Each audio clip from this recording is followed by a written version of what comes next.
right now. Oh my God, that bitch bad. Pang 14 days ko na ngayon.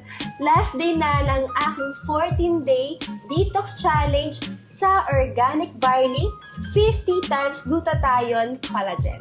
Kapansin-pansin naman ng resulta sa aking kutis at katawan. Ang nagpapaspecial na sangkap dito ay ang gluta at collagen, na talaga namang magiging epektibo basta ituloy-tuloy mo lang.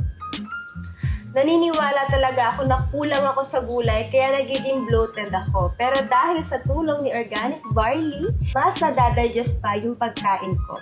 Naniniwala ako na nailalabas na lahat ng mga toxins sa katawan ko. At syempre, certified FDA Philippines to, kaya safe na safe ka. Ang mga sangkap naman nito ay 100% barley grass powder, calcium, and vitamin C. Madaling inumin, walang asukal, at lasang matcha. Mas mainam tong inumin tuwing umaga para ma-digest ang mga kinakain nyo sa buong araw.